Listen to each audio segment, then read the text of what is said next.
नमस्कार दोस्तों, जय जोहार। मैं कौशल तिवारी और बिहनिया संध्या में आपका स्वागत है।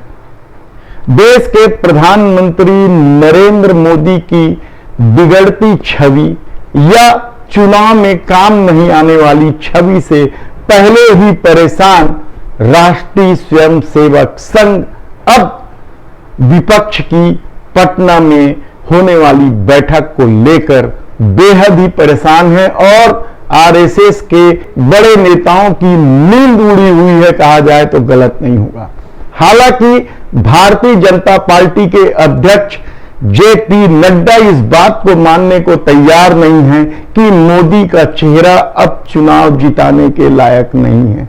लेकिन हिमाचल प्रदेश और कर्नाटक में चुनाव हारने के बाद आरएसएस बेहद ही परेशान है, क्योंकि उन्हें 2025 में अपना 100वीं स्थापना दिवस मनाना है और इस खेल में वे कई तरह का प्रयोग करते रहे हैं।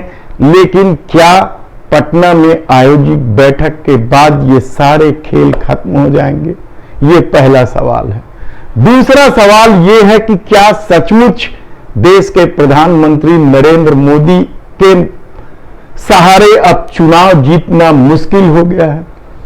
यदि 5 राज्यों में होने वाले विधानसभा चुनाव के जो सर्वे रिपोर्ट आ रहे हैं उस पर नजर डालें तो आप पाएंगे कि छत्तीसगढ़, मध्य प्रदेश और तेलंगाना में भारतीय जनता पार्टी की हालत बेहद ही खराब है। राजस्थान में उसे परंपरा की उम्मीद है कि हर बार सत्ता परिवर्तन हो जाता है, तो इस बार भी हो जाएगा। लेकिन दक्षिण में जो द्वार कर्नाटक के द्वारा खोलने की कोशिश की गई थी, उसे कर्नाटक विधानसभा चुनाव ने क्या बंद कर दिया है? क्या अब भी दक्षिण भारतीय जनता पार्टी के लिए दूर की कौड़ी है? और ऐसी परिस्थिति में यदि बिहार में विपक्षी दलों की बैठक सफल हो जाती है तो फिर क्या यहीं से शुरू होगा सूखा भारतीय जनता पार्टी के लिए? क्या भारतीय जनता पार्टी के लिए बिहार रेगिस्तान साबित होगा? और यहीं से शुरू जो परिस्थितियां बता रही हैं, यदि उसमें कांग्रेस, तेजस्वी यादव और नीतीश कुमार मिलकर चुनाव लड़े तो भारतीय जनता पार्टी को 2.5 सीट भी नहीं मिलेगी। यानी जिस पार्टी के पास वहां गठबंधन के साथ 30 सीटें रहती आई है पिछले 2 चुनाव से, वहां यदि वह 2.5 के आंकड़े भी नहीं पहुंचेगी तो फिर क्या होगा? दूसरा बड़ा सवाल, यदि विपक्षी एकता सफल हो जाता है तो महाराष्ट्र का क्या होगा? महाराष्ट्र में 48 सीटें हैं और शिंदे के भरोसे भारतीय जनता पार्टी कितना सीट जीत पाएगी कहना इसलिए कठिन है क्योंकि यदि महाविकास आघाड़ी का गठबंधन चुनाव में भी कायम रहता है तो यहां भी कमोबेश बिहार जैसी स्थिति बनेगी, यानी भारतीय जनता पार्टी 2.5 सीट भी नहीं जीत पाएगी। भारतीय जनता पार्टी का साम्राज्य या भारतीय जनता पार्टी की पहुंच केवल हिंदी भाषी राज्यों में है, जहां अधिकांश जगह उसका मुकाबला कांग्रेस से है। तो क्या वह पिछला प्रदर्शन दोहरा पाएगी? यानी छत्तीसगढ़ में 11 में से 9 सीटें जीती है, क्या इस बार वह स्थिति है?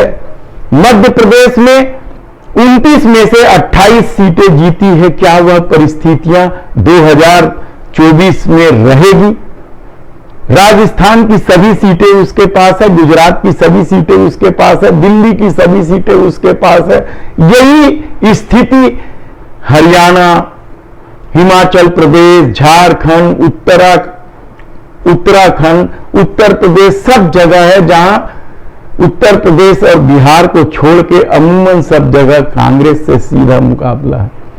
ऐसी परिस्थिति में आरएसएस के सामने सबसे बड़ी दिक्कत यह है कि वह अब क्या करे, क्योंकि देश के प्रधानमंत्री नरेंद्र मोदी और अमित शाह की जोड़ी ने जिस हद तक संघ के भीतर और पार्टी में पकड़ बनाई है और मनमानी कर रहे हैं, उससे पार्टी के लोग भी बेहद नाराज हैं।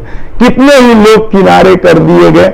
आप यदि नाम देखेंगे तो नितिन गडकरी, रविशंकर प्रसाद, प्रकाश जावड़ेकर और भी बहुत नेता है। खुद उत्तर प्रदेश के मुख्यमंत्री योगी आदित्यनाथ और अमित शाह की लड़ाई किसी से छिपी नहीं है। आनंदीबेन पटेल और अमित शाह की लड़ाई किसी से छिपी नहीं है।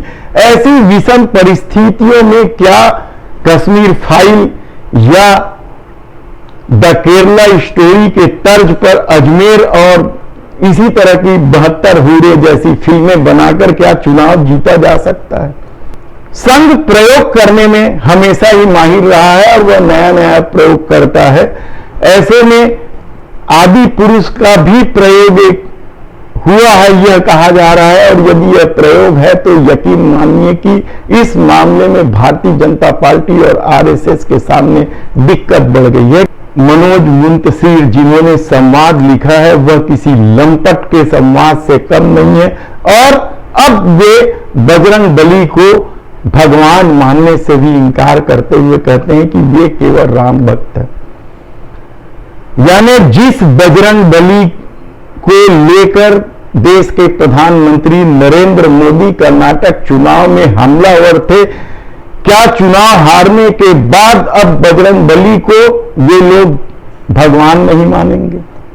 कितनी ही परिस्थितियां हम बताएंगे आपको। गीता प्रेस गोरखपुर की घटना बताएंगे कि कांग्रेस ने आलोचना क्यों की, क्या वह अपने पैर पर कुल्हाड़ी मारने वाली बात होगी, या गीता प्रेस गोरखपुर का हकीकत क्या है नारी सम्मान को लेकर और धर्म को लेकर, और महात्मा गांधी की हत्या से क्या संबंध है, हम आपको विस्तार से बताएंगे।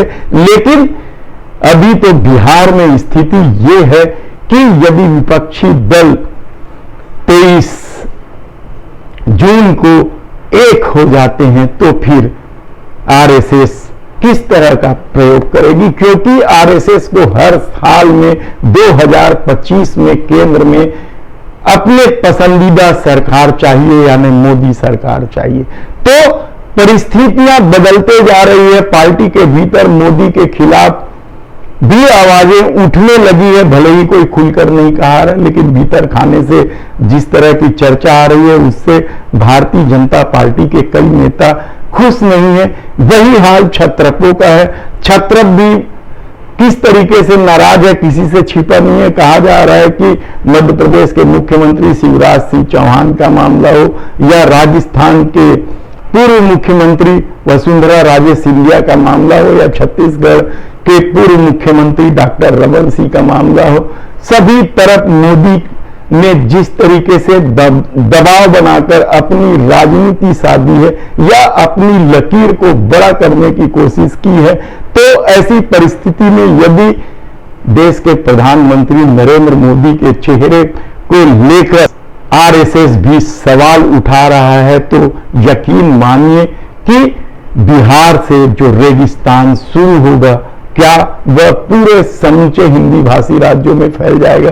क्योंकि आप याद कीजिए, इमरजेंसी के बाद होने वाले चुनाव या इमरजेंसी की जो परिस्थितियां बनी वह बिहार से शुरू हुई थी। वहां के नेताओं ने जिस ढंग से इंदिरा हटाओ देश बचाओ के नारे बुलंद किए थे उसका असर पूरे देश में पड़ा था। तो क्या अब इस बार भी मोदी हटाओ के जो नारे 23 तारीख से बुलंद होंगे उसका असर पूरे देश में पड़ेगा?